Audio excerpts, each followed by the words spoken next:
예, 저는 오늘 다문화 학생으로 통칭되는 외국인 학생에 대해 질문하고자 합니다.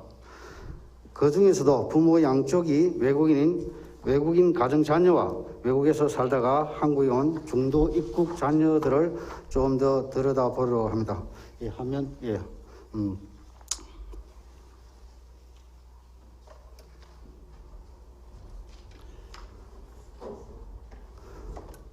예, 최돌숙 학교 정책국장님, 예, 단상으로 좀 나와주시면 고맙겠습니다.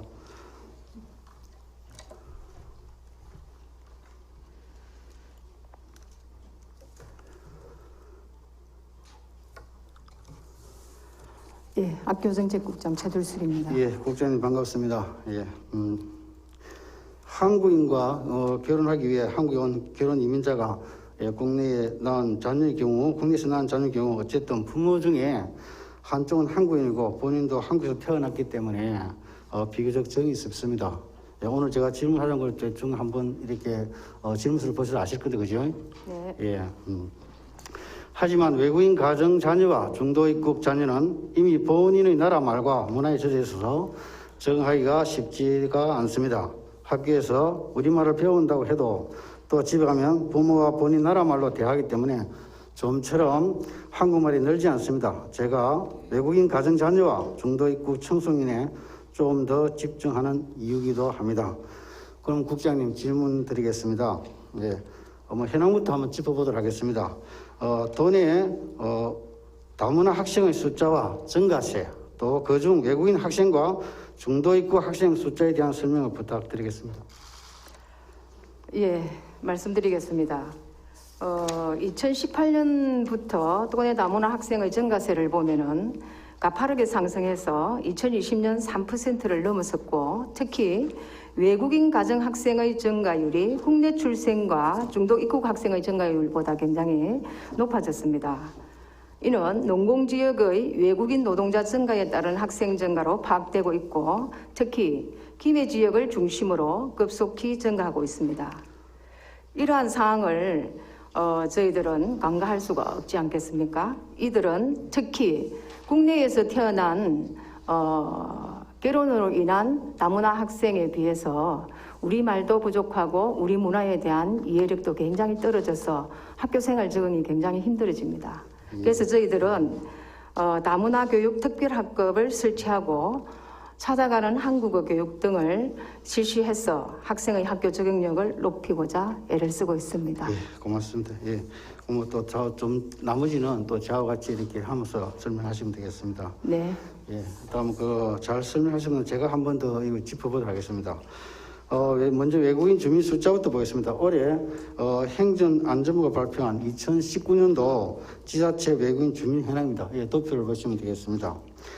예, 경기, 서울, 예, 다음으로 경남의 외국인 주민이 많습니다. 예, 14만 4,675명으로 전체 6.1%를 차지하고 있습니다. 다음 화면 3쪽 한번, 예. 예, 그러면 다문화 학생 수를 보겠습니다. 예, 굵은 막대기로 보시면 도내 전체 학생 수는 현재로 이렇게 감소하고 있습니다. 근데 다문화 학생 수는 늘어서 제일 위에 선으로 되어 있는 다문화 학생 비율은 점점 늘고 있습니다. 최근에는 중도 입국 외국인 가정 자녀 증가세도 뚜렷합니다. 그래서 2019년도 경우 전년 대비 32.6%의 증가한 것으로 조사되었습니다. 예, 코로나19 이후 2020년 코로나19 이후 증가세가 줄었다는데도 이렇습니다. 특히 외국 학생의 경우를 보면 외국적 재외 동포의 자녀가 대다수를 차지하고 있습니다. 다음 또 예, 이와 같이 증가 추세에 있기는 하지만은 다문화 청소년은 아직까지 소수자입니다. 그죠? 예. 그래서 제가 준비한 게 있는데 2년 전에 딱 이맘때에 한번 일어났던 일입니다. 예. 러시아 국적의 어머니와 단둘이 살아온 다문화 중학생이 인천 연수구의 한 아파트에서 또래 친구 4명으로부터 집단 폭행을 당하는 과정에서 아파트 옥상에서 추락해 목숨을 잃은 사건이 있습니다. 이 사건이 더욱 공분을 산 것은 가해 중학생 한 명이 구속 당시 패딩 점퍼를 입고 있었는데 그 점퍼가 바로 그 사망한 학생에게서 뺏은 점퍼라는 사실입니다. 예, 진수 어머니가 SNS에 러시아로 그 사실을 알리면서 당시 우리는 크게 분노했습니다. 왜 진수가 이런 일을 겪게 했을까요? 화면을 한번 보시라 합니다. 예, 동영상 한번 보십시오. 한국 사람이고 한국 이름이 있는데 다른 아이들이 뭐 러시아 사람이냐 외국인이다 이렇게 불려지니까 그거에 대해서 굉장히 이제 힘들어했어요. 온열이라는 이유로 놀림을 받았던 진수, 늘 이방인 취급을 받았습니다. 선생님, 저는 학교에서 받는 스트레스가 한 1000% 정도 돼요 라고 얘기를 이제 했고요. 내 마음을 돌이라고 생각하고 무시하고 버티려고요 라고 했던 말, 그 말이 생각나요. 다문화 가정 자녀 중 약 78%는 차별을 경험합니다. 학교 폭력 피해자가 되는 경우도 내국인의 5배입니다. 그 78%, 그 5배 중 하나가 진수였습니다. 어떠한 초중 고등학교든지 간에 따돌림이나 폭력이 없는 곳은 단 한 군데도 없습니다. 누구든지 가장 소수인 사람, 가장 다른 사람과 다른 사람, 그렇게 본다면 외모가 다른 친구들과 다른 다문화 가정 아이는 당연히 제1번 타겟이 되는 거죠. 네, 그게 다문화 가정의 아이들일 가능성이 높다 이거죠. 그렇죠. 네. 만약에 30명 있는 반에서 거의 99.99% 그 아이가 서열 32위가 되고 따돌림의 대상이 되고 공격의 대상이 됩니다. 예, 국장님, 2년 전 이 사건을 기억하실 겁니다, 그죠? 예, 다문화 담당 국장님으로서 이 느낌이 어떤지 한번 말씀해 주십시오. 예, 이 사건은 2018년 11월 13일 날 중학생 4명이 평소 초등학교 동창, 그러니까 러시아 어머니를 둔 한부모 가정의 친구를 불러내서 옥상에서 집단 폭행을 하고 추락시킨 그러한 사건으로, 이 사건을 보면서 학교 폭력과 다문화 학생에 대한 편견이 복합적으로 작용해서 발생한 사건이기 때문에 특히 학폭 예방 교육도 중요하지만 다문화에 대한 이해 및 감수성 교육이 정말로 필요하구나 하는 것을 느꼈던 사건입니다. 예, 고맙습니다. 예, 영상에서 본 것처럼 외국인 학생들은 사회적 약자로 다양한 형태의 폭력의 희생자가 되기 쉽습니다. 앞서 말한 대로 경남은 전국에서 경기, 서울 다음으로 외국인 주민과 학생이 많은 곳입니다. 경남에서도 이와 같은 진수와 같은 그 사망자가 나오지 않은 보장도 없습니다. 그래서 제가 살고 있는 김해도 보면은 외국 의질이 상당히 높습니다. 예. 그래서 저희 집 앞에 공원이 하나 있는데 여기서 외국인 친구들이 밤늦게까지 노래도 부르고 또 끼리끼리 놀다 보니까 사실 주민들이 공원에 그 가기를 꺼려하고 있습니다. 그래서 그 민원이 발생하기도 많이 합니다. 저도 처음에 외국인들이 이렇게 친구들이 우음화될 것 같은 걱정했는데 그래서 제가 처음에 이 시각을 보게 된 계기가 됐고요. 우리가 조금 다르게 생긴 저 아이들이 우리가 누려야 할 공원을 독차지하고 있는 건 아닌지, 또 때로 몰려다니면서 나쁜 짓이나 하지 않을 것인지 걱정하는 마음이 있었습니다. 그러다가 제가 진영에서 어떻게 다문화 학사 행사하는 곳을 한번 방문하게 됐는데요. 거기 어떤 선생님을 만났는데 그분이 사비로 다문화 학생들에게 한글도 가르치고 또 상담도 해주고 있다고 제가 들었습니다. 한국 국적도 없고 언제 돌아갈지 모르는 아이들에게 자기 돈을 틀어 한글을 가르치는 이유가 뭘까 저는 궁금해졌습니다.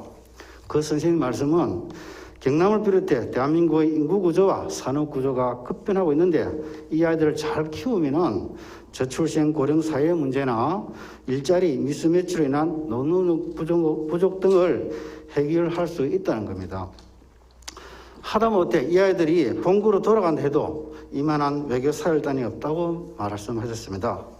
예, 아시다시피 한국 사회는 더 이상 내국민만으로는 인구를 유지할 수 없는 상황입니다. 또한 코로나19로 어려운 가운데 제조업도 일할 사람을 찾지 못해 아웃싱 상황입니다.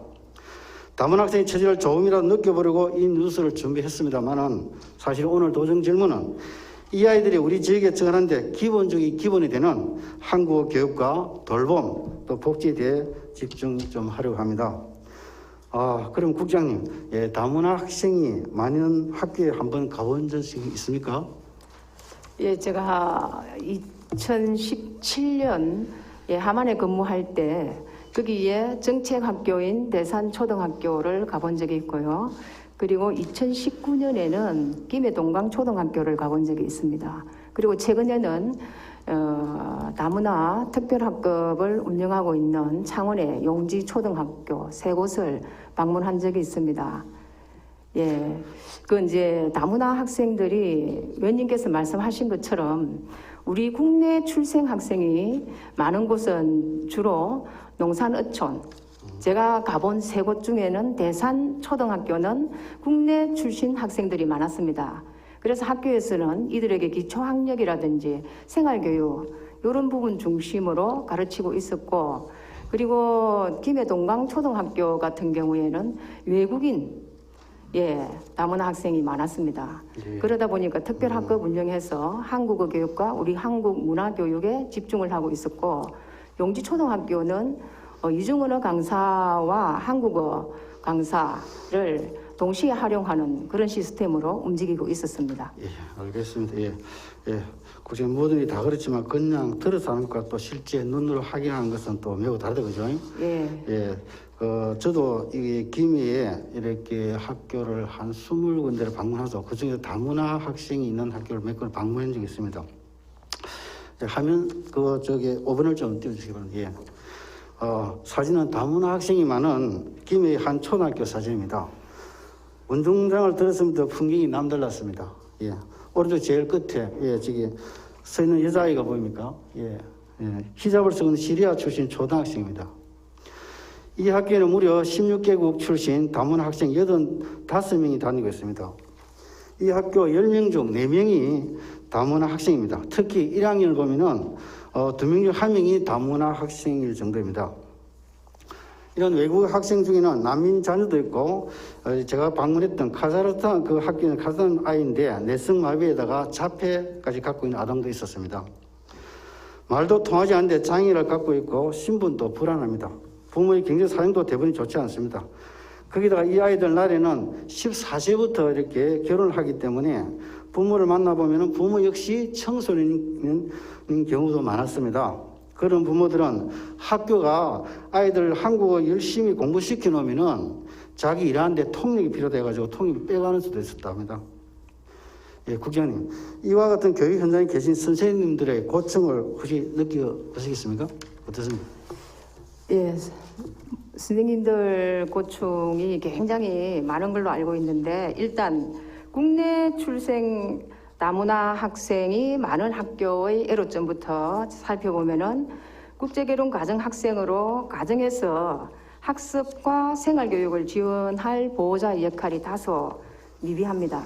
그래서 학교에서 기초학력 저하라든지 학교 생활 적응의 어려움이 발생하기 때문에 이들을 일반 학생의 교육 외에 기초학력과 학교생활 적응 교육을 동시에 해야 되기 때문에 애로사항을 많이 가지고 있고요.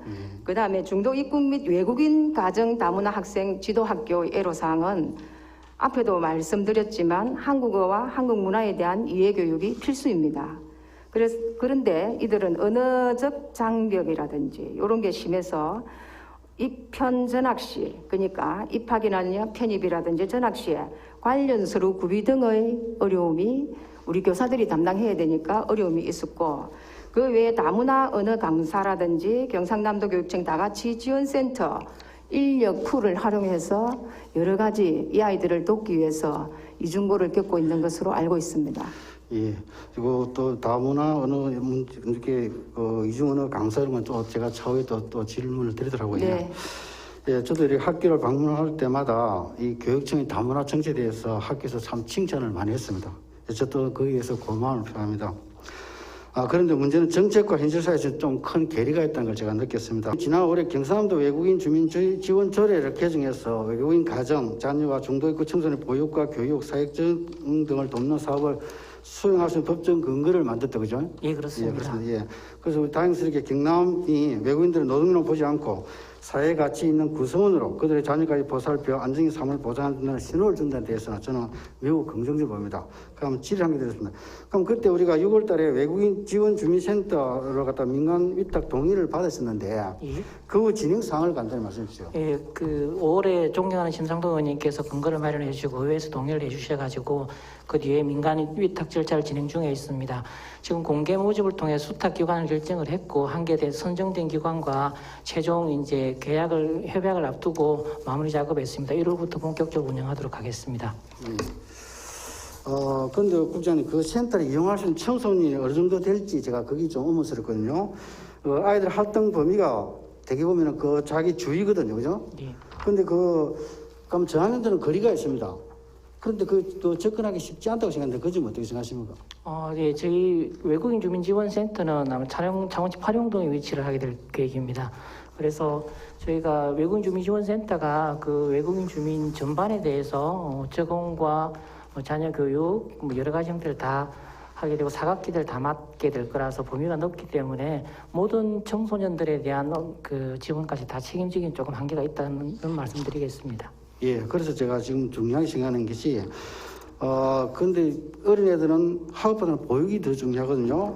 근데 우리가 그 말도 안 통하더라다가 이렇게 수업 마치 학원 투어를 시킬 수도 없고 또 그 부분이 경제적 여유도 없고 그래서 통합센터도 필요하겠지만 제가 생각에는 소규모 돌보미 센터가 있어야 된다고 저는 생각합니다. 물론 시군별로 건강가정 다문화 교육센터가 하고 있지만은 이게 보면 되게 사업과 행사 중심으로 되고 있습니다. 그래서 저는 주민자치센터 있는 경우에다가 그 하나를 거기에 소규모 돌봄 센터 같은 게 있으면 어떨까? 그걸 통해서 방과후 돌봄도 하고 한국교육도 하고 심리상담, 진료교육도 하면 더 좋지 않을까 이런 생각을 가집니다. 그만 힘든다면 우선적으로 외부 측면 비율이 높은 우리 지역에 시범적으로 한번 설치할 의향이 있는지 거기에 대해서 한번 말씀드립니다.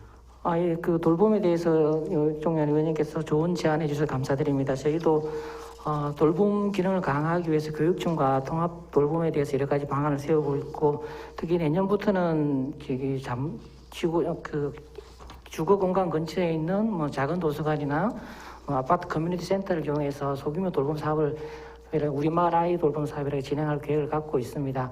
위원님께서 제안해 주신 외국인 주민 자녀를 위한 소규모 돌봄 센터 같은 경우는 한번 해당 시하고 그리고 교육청하고 협의를 진행해 보도록 하겠습니다.